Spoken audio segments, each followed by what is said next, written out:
Olá, meus queridos, graça e paz da parte de Deus, nosso Pai, e do Senhor Jesus Cristo. Eu sou o pastor Heraldo Ávila e estamos aqui para dar continuidade à Santa Palavra de Deus, ensinar para vocês aquilo que Deus tem plantado em nossos corações. E nesta ocasião, vamos falar do assunto mais importante da atualidade, do assunto mais importante para nós que somos cristãos e que estamos aguardando a volta de Jesus, porque esta é a esperança de todos os cristãos, a volta do Senhor Jesus. A volta do Senhor Jesus é o momento em que Ele voltará para buscar os seus eleitos, os seus escolhidos, aqueles que ouviram sua mensagem, que acreditaram em sua mensagem e guardaram no seu coração. E agora estão sendo guiados pelo Espírito Santo nesta caminhada até que Jesus chegue nas nuvens, aonde Ele tocará a trombeta e todos os seus escolhidos nos quatro cantos da terra ouvirão o seu chamado. E nós estamos aqui para falar sobre isso. Sabem, a volta de Jesus é um dos temas mais importantes da atualidade. É o tema mais importante porque Jesus está às portas. Esse é o evento mais aguardado pela comunidade cristã, meus irmãos. Jesus um dia voltará e levará todos aqueles que aguardaram a sua promessa. O arrebatamento será o ajuntamento nas nuvens de todos os salvos em Cristo, tanto os mortos que já morreram, tanto aqueles que estiverem vivos no período da sua segunda vinda. Como Jesus usou Paulo para dizer na carta aos Tessalonicenses, capítulo 4, versículo 17.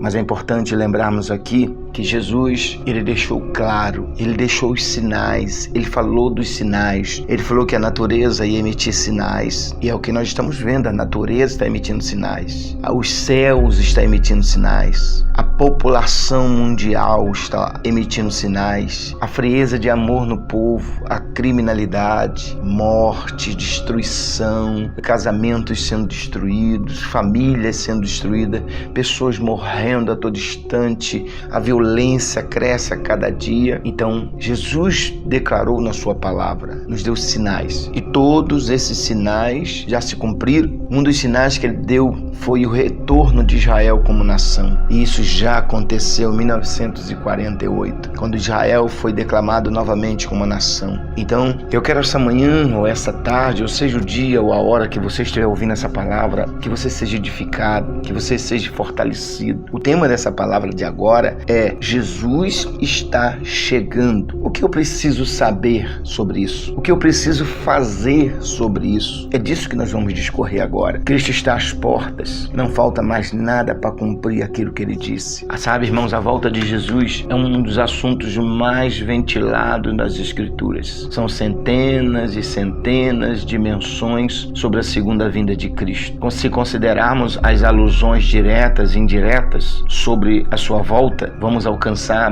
próximas 2.500 menções. O próprio Jesus falou isso algumas vezes. Ele disse: eu virei outra vez e vos levarei para mim mesmo, como está em João 14, versículo 3. Ele afirmou: voltarei para vós e vos levarei para mim mesmo. Ou seja, há uma promessa sobre a volta de Jesus. Há uma promessa de que ele está voltando. Mas eu quero destacar aqui uma coisa importante. Talvez você precise ser bem esclarecido sobre isso. Existem três teorias principais quanto à ocasião do arrebatamento. Três linhas de pensamentos diferentes. Mas não importa se é uma, se é duas, se é três linhas de pensamento. O que importa é o que a Bíblia diz. Nós temos que nos fiar na Bíblia, não é verdade? Então essas três linhas de pensamento, a primeira teoria é que o arrebatamento acontecerá antes da tribulação. A segunda teoria do arrebatamento fala que será durante a tribulação. E uma terceira teoria fala sobre o arrebatamento depois da tribulação. Mas vamos pensar conosco aqui agora. A primeira teoria fala que Jesus vai buscar a igreja antes da tribulação. A segunda diz que Jesus vai buscar durante a tribulação. E a terceira diz depois da tribulação. Mas vamos analisar aqui aquela que nós cremos, aquela que é bíblica, aquela que tem mais consistência. Vamos esquecer as opiniões alheias e vamos nos focar nisso aqui. Veja bem, antes de Deus destruir a terra, a humanidade, em Gênesis capítulo 6, o que ele fez? Ele tirou Noé e a sua família e colocou na arca. Ele escondeu Noé, ele tirou Noé da rota da destruição. Outra coisa, quando ele foi destruir Sodoma e Gomorra, o que ele fez? Ele tirou Ló, queria tirar a família toda, mas houve resistência. Ele tirou eles de lá antes de aplicar o juízo. Então veja bem, nós temos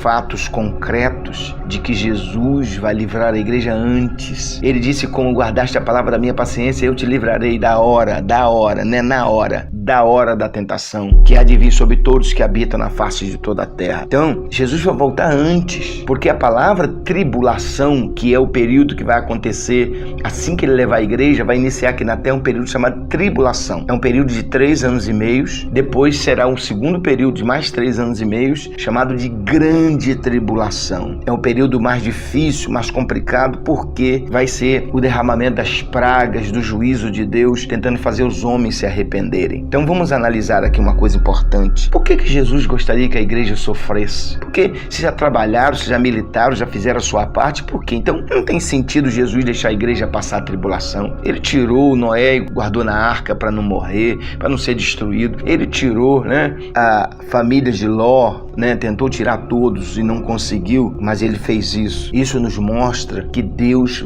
vai guardar a sua igreja. Então, qual é a nossa opinião? Qual é a opinião bíblica? Não é a minha opinião, do pastor Heraldo. A opinião bíblica, a verdade bíblica é que onde mais se alicerça a verdade bíblica é que Jesus buscará a igreja antes da tribulação. Então, a igreja não vai estar aqui nesse período. O que a igreja vai estar fazendo no período da tribulação? A igreja estará no céu, nas bodas do Cordeiro. Um casamento judeu dura 7 dias de festa. Então Jesus levou a igreja, as bodas do Cordeiro estará acontecendo lá em cima no céu. Nós estaremos lá nos casando simbolicamente com Jesus, porque agora a igreja é a noiva. Então quando chegar lá vai ter o casamento. Então a igreja vai estar lá em cima, casando-se com Jesus durante aqueles 7 anos, vai ser festa, enquanto aqui embaixo a terra vai estar em caos absoluto, vai ter muitas lutas, e a gente vai falar disso em outro assunto, outro momento. Então a igreja vai estar lá em cima nesses 7 anos, casando-se com Jesus, nas bodas do Cordeiro. Então não tem sentido a gente achar que a igreja passará a tribulação ou a grande tribulação. A Bíblia diz, tem versículos que diz: o Senhor virá como ladrão de noite, na qual os céus passarão com grande estrondo, os elementos ardendo se desfarão, e a terra e as suas obras nela se queimarão. 2 Pedro 3:10. Mas Jesus também disse em Mateus 25:13: vigiai, pois, porque não sabeis o dia nem a hora em que o Filho do Homem há de vir. Também está escrito em Mateus 24:27: porque assim como um relâmpago que sai do Oriente e mostra até o Ocidente, assim será também a vida do Filho do Homem. Claro, esse versículo aqui já se remonta lá para a volta de Jesus em glória, tá? A volta de Jesus em glória, que será depois da grande tribulação, quando ele virá resgatar os remanescentes fiéis aqui na terra, os que sobraram da grande tribulação, e também os judeus, que ele virá resgatar Israel da mão do anticristo, da besta, do falso profeta, das nações. Mas voltando aqui para o nosso assunto, eu quero deixar claro para vocês aqui uma coisa. Jesus voltará, ele disse: eu voltarei e vos levarei para mim mesmo. É importante entender que haverá um toque de trombeta. Um toque de trombeta, a trombeta soará e os salvos aqui pelo Espírito Santo serão transformados. Haverá uma transformação, ou seja, vamos receber um corpo glorificado como o de Jesus, porque esse corpo aqui é corruptível. Está escrito lá no capítulo 15 do livro de Coríntios, está escrito a partir do 55, por ali ele diz: é necessário que isso que é corruptível se revista da incorruptibilidade, então o que é mortal se revista da imortalidade. Então haverá uma transformação. Quanto tempo durará o arrebatamento? Qual o período? 7 milésimos de segundo. Por que isso, pastor? No versículo 52 do capítulo 15 está escrito que no abrir e fechar de olhos a trombeta soará. 1 Coríntios 15:52. Ou seja, alguém vai estar com o olho aberto, vai fechar, quando abrir a igreja já subiu, não vai dar tempo de nada. Então 7 milésimos de segundo é o tempo que você está com o olho aberto, você fecha e abre de novo. Isso é catalogado por 7 milésimos de segundo. Então isso acontecerá. Jesus vai buscar a igreja, vai ser muito rápido, não vai dar tempo de esposa segurar em marido, de marido segurar em esposa,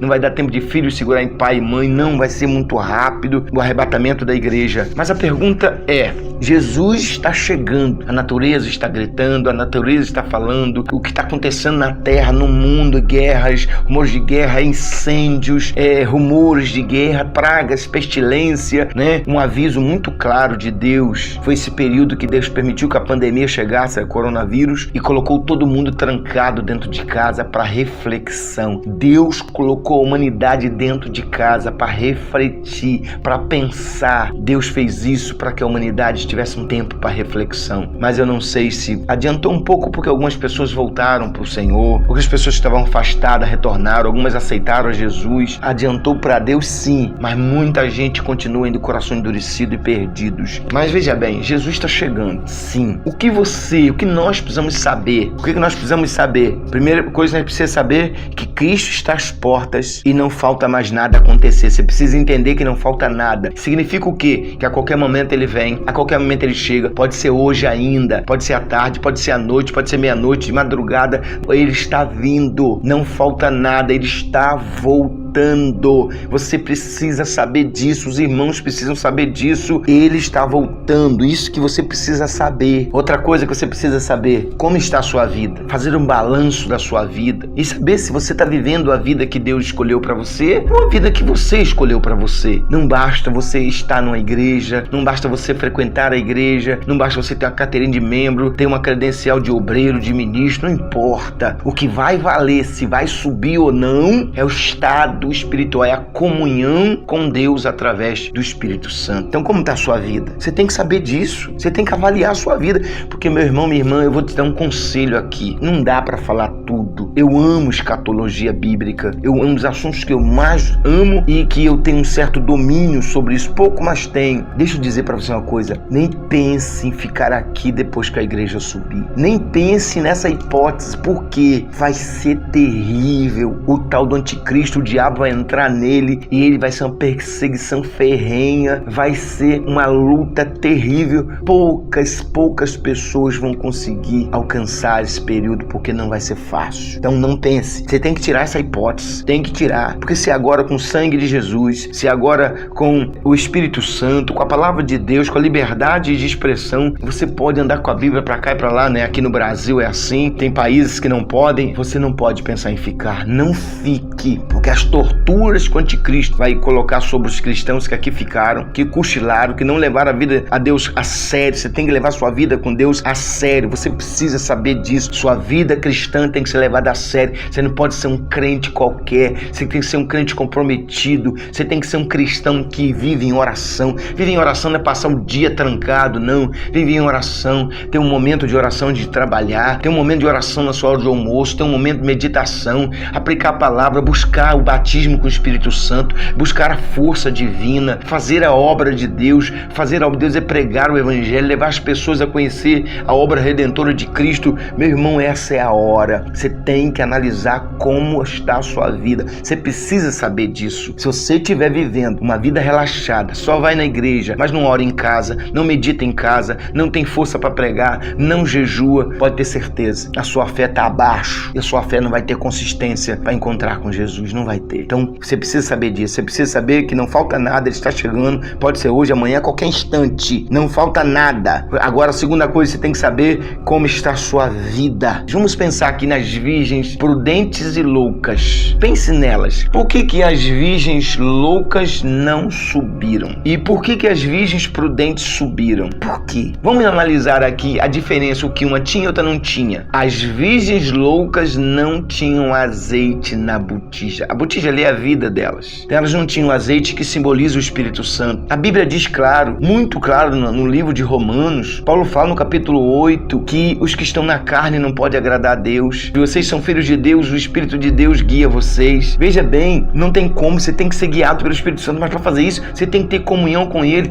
Jesus andou aqui na comunhão do Espírito Santo. Quando a gente vai entender que precisamos desesperadamente de comunhão com o Espírito Santo, Ele nos conduzir. Não podemos sair por aí batendo cabeça, o que fazer, onde congregar. Meu Deus, você tem que ser dirigido pelo Espírito Santo, senão você vai se perder, você vai ficar desesperado, porque vai ser um Deus nos acuda quem ficar aqui. Então, as virgens prudentes, elas tinham azeite, e para ter azeite tem que ter sacrifício, tem que ter oração, tem que ter desejo de orar, de ler a Bíblia. Você tem que, mesmo sem vontade, você tem que começar a fazer, mesmo sem vontade, você tem que jejuar. perdoar, mesmo sem vontade, é sacrifício. Veja bem, Jesus passou o que passou, tem um momento ele disse, poxa, eu tenho que passar por isso. Pai, seja feita a sua vontade, eu vou passar pelo sacrifício. Então tem que ter sacrifício, você tem que despertar, você precisa, é necessidade. Assim como você precisa almoçar, jantar, comer para o teu corpo ficar vivo, para você se mover nesse mundo, você precisa alimentar o teu espírito. Você precisa ter comunhão com o Espírito Santo. O que fez as loucas ficarem, primeiro é ser louca. É loucura você achar que não precisa de ler a Bíblia. É loucura você achar que não precisa praticar a Bíblia. É loucura você achar que pode apenas ir na igreja uma vez por semana, só os domingos você consegue ser crente. É loucura. Tem muito crente que está vivendo na base da loucura. Não pode. Você tem que levar a sério a sua vida com Deus. Você tem que acordar. E a minha oração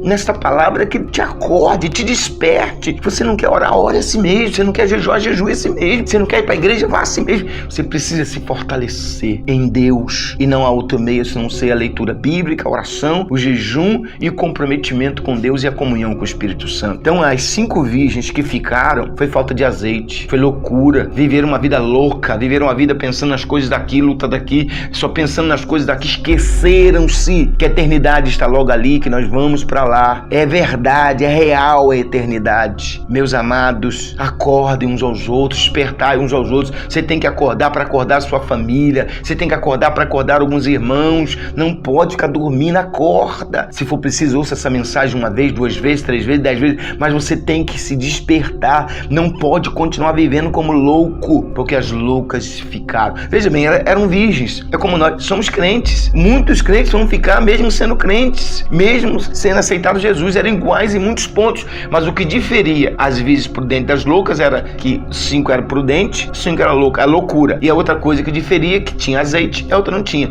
Tinha azeite porque buscava, tinha azeite porque tinha sacrifício. Você tem que fazer sacrifício para a sua vida espiritual. Jesus, para nos salvar, fez sacrifício. Então, eu quero que você entenda isso. Por que as prudentes subiram? Foram com o noivo para o casamento. Por que as loucas ficaram? Viveram como loucas. Viveram com a vida realmente desprendida das coisas de Deus. Agora, para terminar aqui, então você precisa saber disso. Primeiro, saber que Jesus vai voltar e a qualquer instante não precisamos de mais nada acontecer. Se você escutar alguém falando lorota aí que falta acontecer isso e aquilo, não dê crédito. Isso é Satanás usando essas pessoas, dizendo que falta isso e aquilo. Não acredite nisso. Segunda coisa que você precisa saber, como está a sua vida. Amém? E o que você precisa fazer? Fazer uma análise da sua vida. O que você precisa fazer? Começar a buscar o reino de Deus com prioridade. Você precisa se desligar deste mundo e se ligar com o céu. Não pode mais, não dá tempo de ficar oscilando na fé. Que o Espírito de Deus possa iluminar o seu coração, iluminar com a luz da palavra de Deus o seu espírito, e que você possa, ao ouvir esta mensagem vinda direta de Deus, você possa acordar, se despertar e crer que o Espírito de Deus está trabalhando na sua vida agora para você se fortalecer. Então, Jesus está voltando, está chegando. O que eu preciso saber? O que eu preciso fazer? Você precisa saber isso aí, que ele está chegando e é fato, não tem como correr, não precisa acontecer mais nada. E o que você precisa fazer? Você precisa ver como está a sua vida e acertar a sua vida. Você precisa fazer. Tem algo a fazer. Você não pode continuar com a sua botija vazia. Busque a Deus. Então, essa é a palavra que eu deixo para vocês nesta hora. Se você não é inscrito no canal, se inscreva no canal, nos ajude a alcançar mais vidas. Coloque o seu like,